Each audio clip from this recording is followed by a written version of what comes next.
en este día deseo compartirles la ponencia que llevé a la Universidad de Lausana en Suiza a principios de junio y que fue premiada por el Fondo Nacional de las Artes de Chile.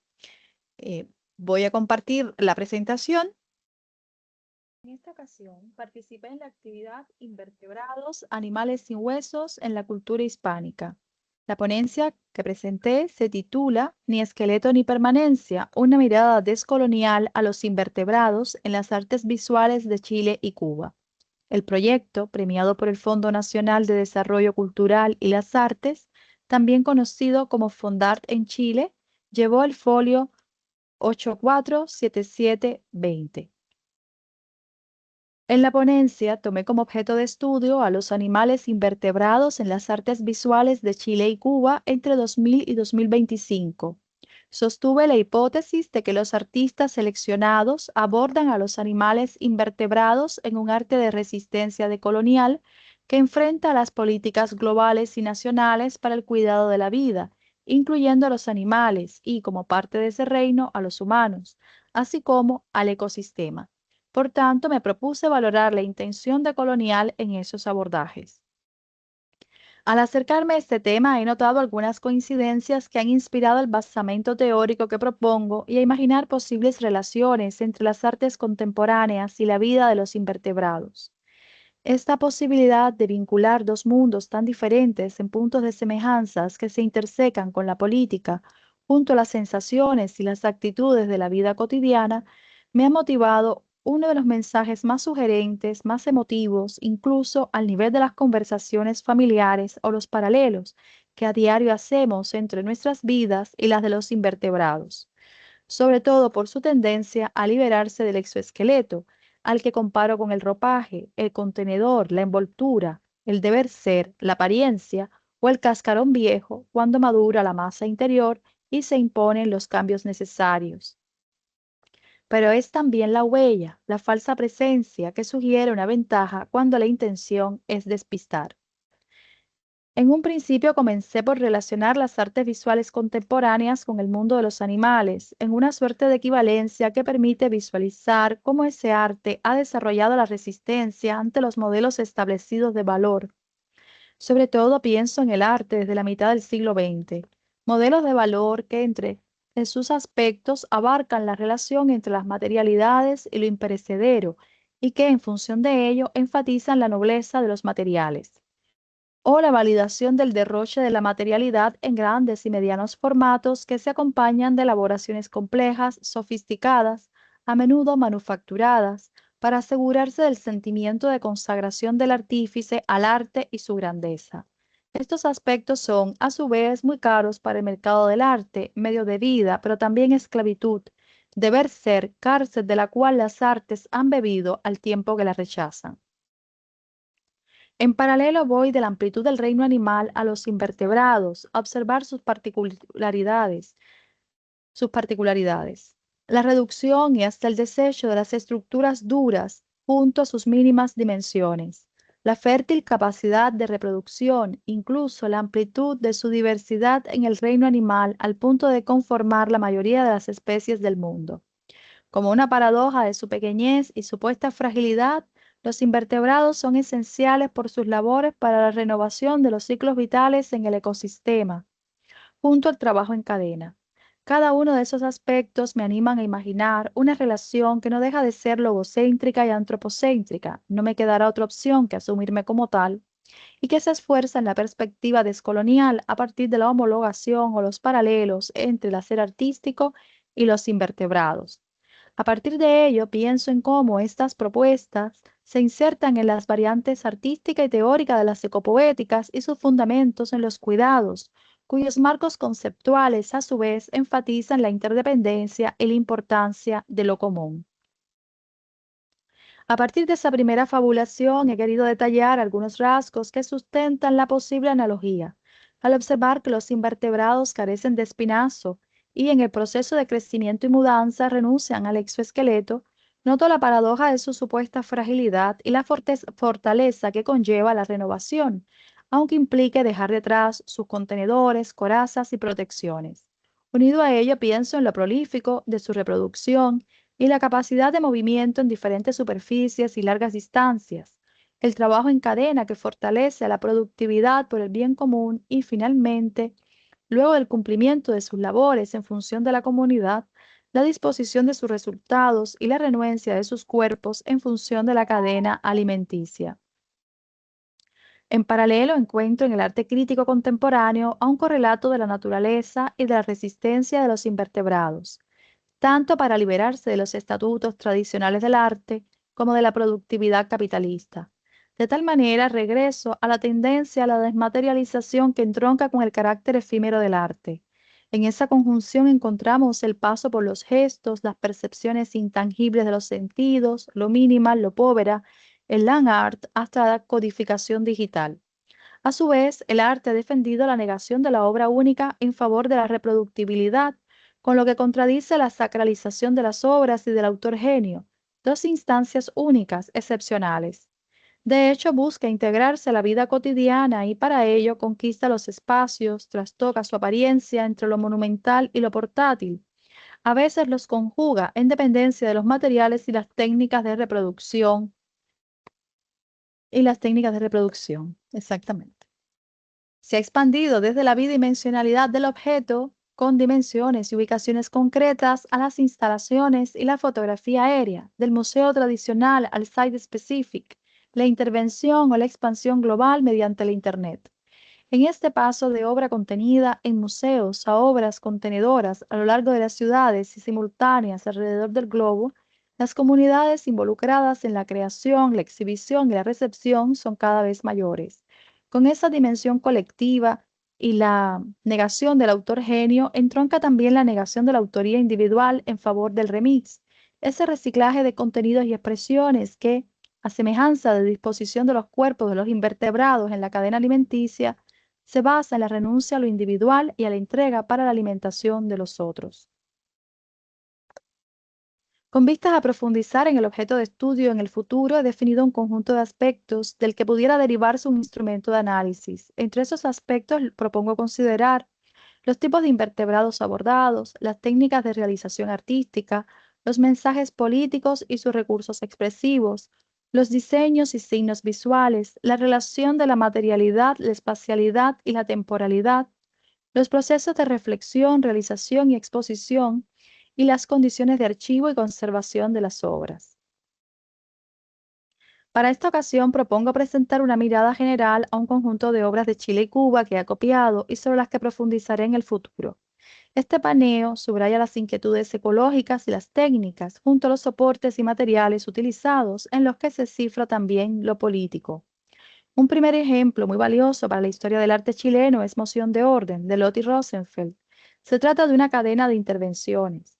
Primero, sus audiovisuales conjugan las imágenes provenientes de Internet y la televisión.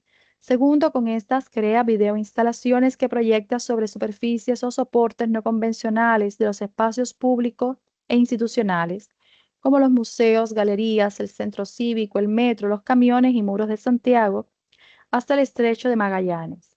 La artista, conocida por la línea de cruces en el pavimento en denuncia de las desapariciones durante la dictadura pinochetista, ahora contrapone dos sistemas de organización que se cruzan en distintos planos. En diagonal y perpendicular va la marcha de las hormigas guiadas por las feromonas y la labor común en favor de la colonia. Siguiendo su dinámica natural, desfilan sin que las perturben los relieves de la superficie o la intervención humana. De hecho, el collage sonoro de fondo afirma el sí en el paso de las hormigas como una analogía de su perseverancia sobre la intrusión. En el plano horizontal están los hombres regidos por la voz de mando y el disciplinamiento, la discriminación y la explotación capitalista. Se suceden imágenes de diferentes orígenes históricos, como la intervención en la plataforma petrolera del Estrecho de Magallanes, los rostros de Mohamed Ali, George Bush, entre otros, los francotiradores de Bosnia, las autoridades mapuche.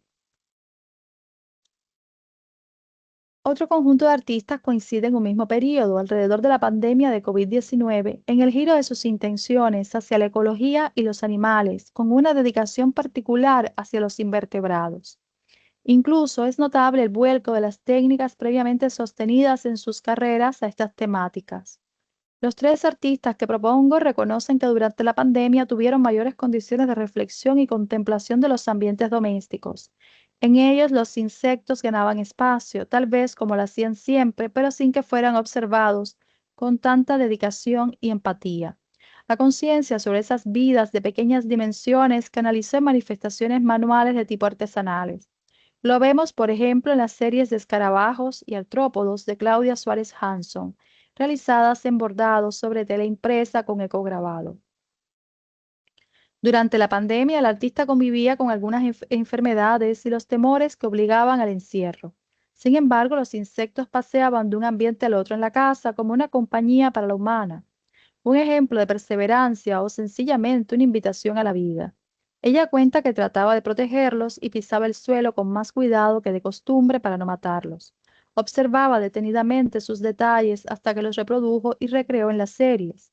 La intención ecológica se conjuga también en los procedimientos y materiales, pues sobre la tela de lienzo de fibras naturales se aplica el ecograbado, que está basado en la matriz de materiales de cartón reciclado para fijar la imagen y sobre esta finalmente se despliega el bordado con hilo de algodón.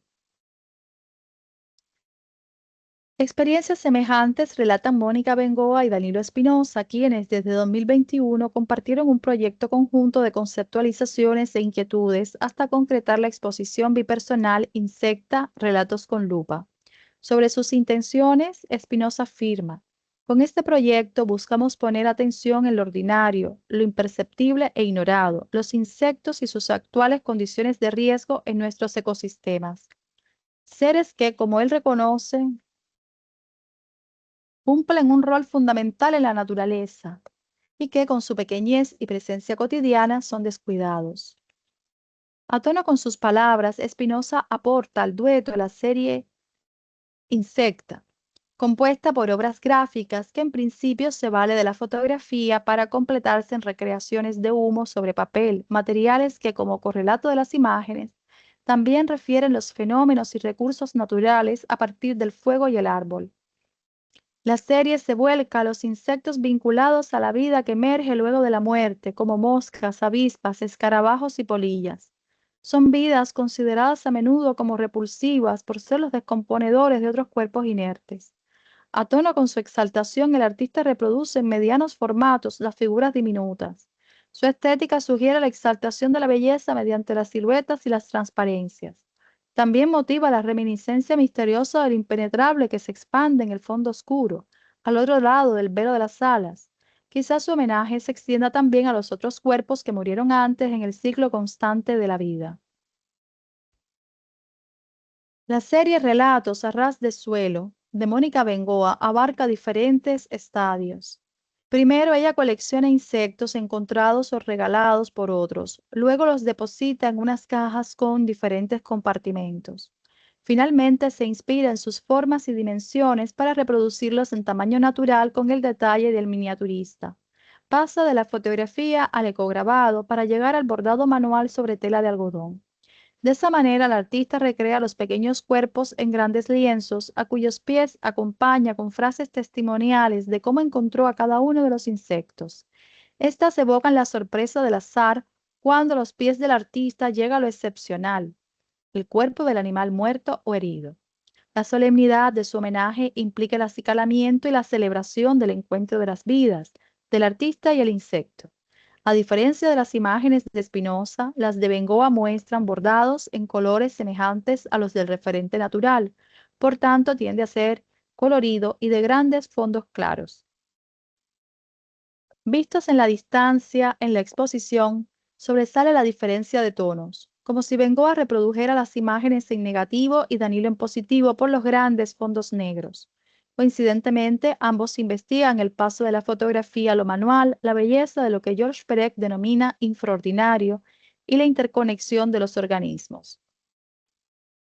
Otro caso de Chile y que enriquece la presentación es la obra de Bárbara Ardiles, quien rinde homenaje a los animales y cuenta con una valiosa sección dedicada a los invertebrados. Ella lleva las figuraciones zoomorfas a las materialidades plásticas en conjuntos volumétricos, a modo de instalaciones de pequeño formato. Las obras de Bárbara mezclan diferentes especies, incluso de los humanos y otros animales, como una manera de luchar contra el antropocentrismo. De hecho, brinda a los animales funciones humanas y a los humanos las acciones que a menudo realizan otras especies en relación con los humanos. De esta manera disuelve esa diferencia antropocéntrica, así como relaciona partes de los cuerpos y crea nuevos organismos. Es el caso de las mariquitas o chinitas, el escarabajo y la langosta en ambientes vegetales y florales, y cuyos rostros son reincidentemente aniñados. De los referentes cubanos sobresale la instalación Sobrevivientes del reconocido artista Roberto Favelo, que consta de 12 cucarachas con cabeza de humanos. Las figuras de cerca de 2 metros de largo están modeladas en plástico poliuretano y resina. Las grandes figuras han sido expuestas en los exteriores de diferentes instituciones, sobre todo museos de arte y centros culturales cubanos e internacionales. Cada aspecto es un significante valioso en esta obra. Dada la escala de los insectos, es posible reconocer la fortaleza de las cucarachas que en situaciones de crisis, guerras y catástrofes logran sostenerse. Los humanos no superan su sobrevivencia y el artista llega a preguntarse si algún día podrán suplir al hombre, mientras las cabezas humanas suscitan la desconfianza, pues representan al mayor depredador de su especie y del ecosistema mediante las guerras y la explotación indiscriminada del planeta. Como resultado, sobreviene la hibridación y lo monstruoso. Se funden el cuerpo del insecto y el rostro humano, lo preterido por sucio pero resistente, con lo exterminador, en grandes figuras que amenazan con poblar y dominar la ciudad y sus instituciones. La mayor ironía es el material plástico de las esculturas, pues el poliuretano que el hombre produce con su ánimo de mercado y consumo es uno de los mayores contaminantes del planeta. Aunque las inquietudes del artista parecen versar en una línea universal, en este caso yo como cubana también veo en la instalación una reminiscencia del descuido de las ciudades de la isla, de sus basurales y la insalubridad que sostiene la política estatal. Aparte, puse otra imagen para ejemplificar rápidamente la tendencia del artista desde años y trabajos anteriores a la recreación de las figuras cóncavas y simbióticas, tanto en sus estructuras de contenedores como en su contenido. Pasan de cucarachas a platos, a jarros, a frutas y a carapachos de insectos que suelen contener figuras antroposomorfas. La polisemia, en la referencia al invertebrado, en este caso el quitón, se potencia en la obra de Celia González. Su conjunto instalativo, Ojos de Hueso, se vale de diferentes manifestaciones y materiales como video performance, fotos documentales del proceso investigativo, instalaciones y esculturas, impresiones fotográficas. Los materiales no redundan afirmativamente en el mensaje ecológico, sino que se van al otro extremo, a las impresiones sobre seda sintética, silicona, tul y plastilina epóxica. A tono, la obra se ubica en la renovación de la herida colonial en la historia y el presente de las sociedades caribeñas. No solo es su Cuba natal, en la que ella ha sido perseguida como disidente, sino todas las historias anteriores y paralelas, desde la explotación y exterminio de los aborígenes, la esclavitud africana hasta las dictaduras de los siglos XX y XXI. A partir de los numerosos ojos que nacen y se desprenden continuamente del carapacho de los quitones, González teje una metáfora de la resistencia ante el totalitarismo. La artista aclara que los ojos abundantes, inquietos y potentes del quitón no tratan el disimulo, como habríamos algunos pensado, sino más bien el despertar político, la capacidad de ver. Sin embargo, ante la impotencia para transformar la realidad, no se impone la rebeldía, sino un paso previo, la sobrevivencia atenta, autoconsciente y en comunidad, para que los ojos caídos y regenerados del colectivo extiendan el discernimiento. En el trabajo con materiales orgánicos, sobresale Fabián Peña, que incluye moscas, mosquitos, mariposas, carapachos de cucaracha. En un principio se veía motivado a matar a los insectos que se acumulaban en los ambientes calurosos e insalubres de Cuba. Con el tiempo se volcó a darles otra vida mediante el arte, luego de que han muerto por razones ajenas al artista. Desde principios de los 2000, cuando todavía vivía en Cuba hasta el presente, Peña ha enriquecido los formatos en que introduce a estos animales. Va desde figuraciones bidimensionales hasta objetos escultóricos e instalaciones. Sobre su procedimiento, explica que en el caso de las cucarachas recoge solo las que encuentra muertas en su camino, sea de manera natural o por fumigación, Por si aparecen algunos cuerpos en el camino, el artista siempre sale a la calle con bolsitas. Un lugar donde encuentra gran parte de esos cuerpos es en los restaurantes de Miami, donde reside actualmente.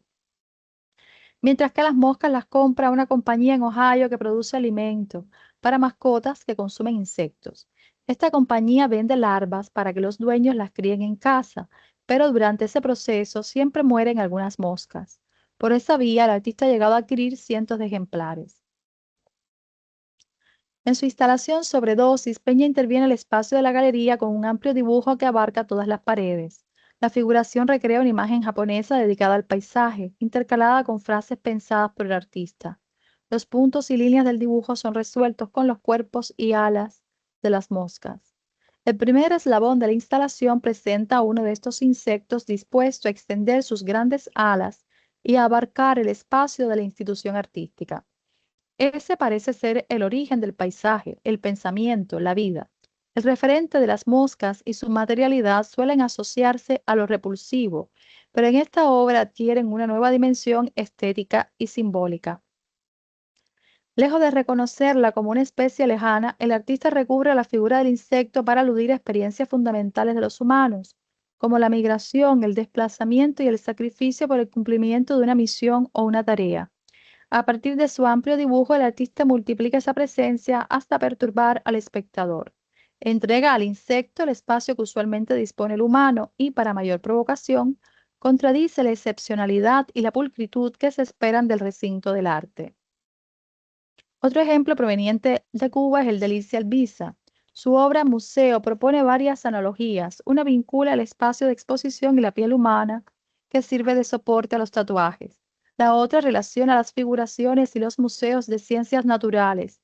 Si bien la metáfora de Albiza trastoca los espacios, los materiales, los diseños expositivos, los conceptos de efemeridad y los procedimientos de conservación que solemos encontrar en los museos, al igual que la obra trasciende por su transferencia a lo estético, por su referencia, perdón, a lo estético, al sentido de lo bello de su tiempo.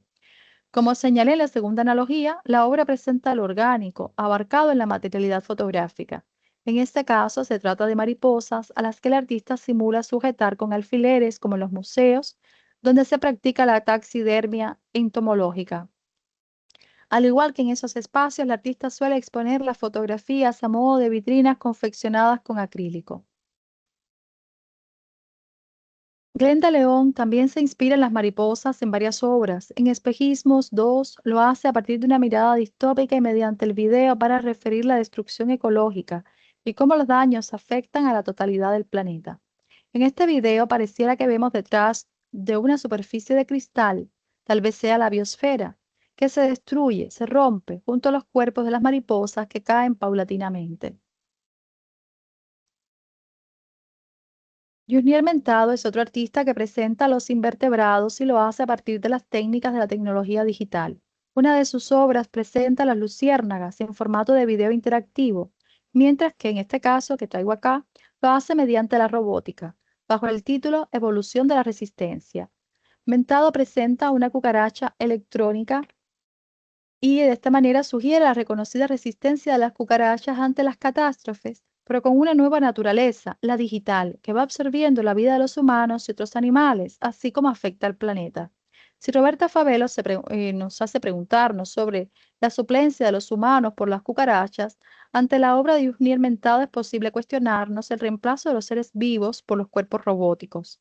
Desde ese planteamiento, la cucaracha simboliza el sobreviviente extremo de la destrucción, solo que ni siquiera en su verdadera naturaleza, sino en la creada por el hombre de manera artificial. Al menos estas son algunas de las sugerencias que encuentro en esta obra. Agradezco mucho la asistencia de ustedes en esta presentación rápida de algunos ejemplos de las artes visuales de Chile y de Cuba, y espero que nos encontremos pronto para estudiar nuevos referentes de los cuales hablar y aprender. Muchas gracias.